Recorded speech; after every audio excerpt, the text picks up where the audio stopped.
It was a nightmare scenario. The worst fear of our science fiction writers come true.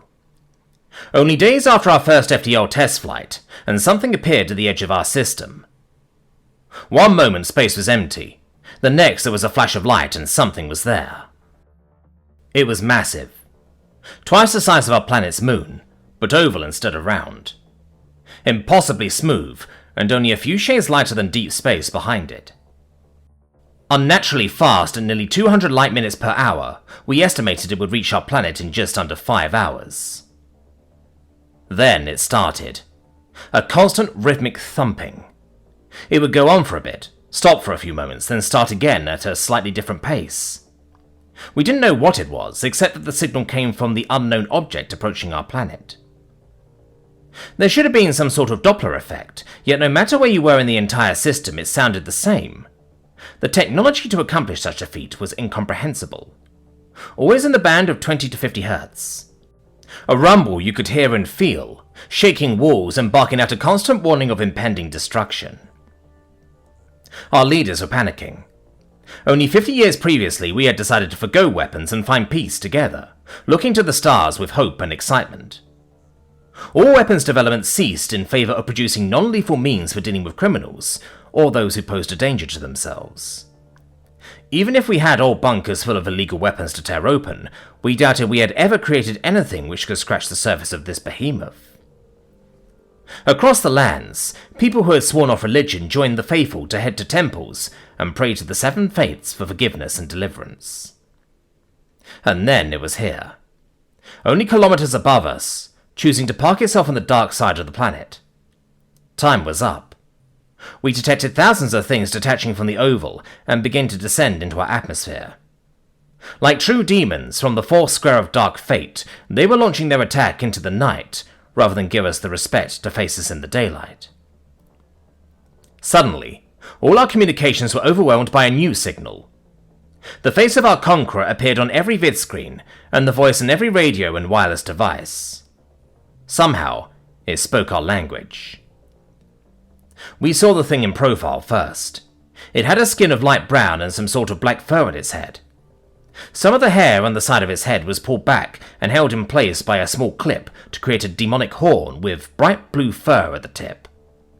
A vaguely oval head with a triangular protrusion just below what was likely an optical receptor of some sort. We couldn't tell what the body looked like as we could only see the head. What? We're on? Some sort of opening on the lower part of the head, with bright red paint on it, opened up and contorted in an unnatural manner that in no way matched the words of our language that we heard. And then, the thumping stopped. The ship above our planet burst into light. Lasers of all colours exploded and bathed our planet in unholy light. A shrill electronic noise called out a strange melody in a high octave, which shifted to a lower octave, then back to the higher.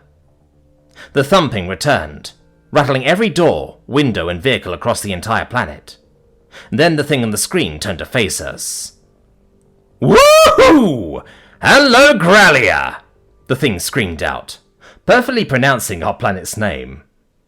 It looked directly at us, all through the vid screens, with its lower facial opening parted wide to reveal ghastly white teeth and a fleshy pink thing waggling around inside.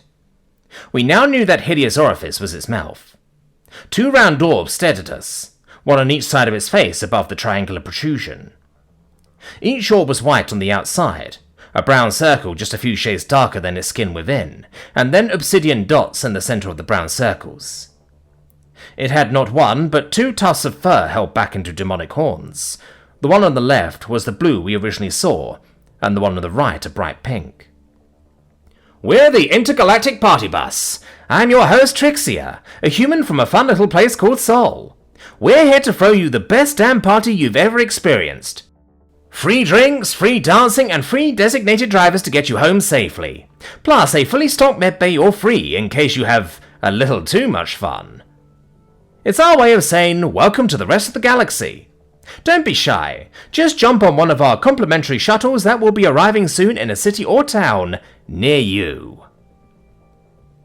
The screen suddenly changed, showing some sort of rectangular yellow thing with what might be windows on the side. Perhaps another starship? We couldn't tell. There was no sense of scale. Have some little ones?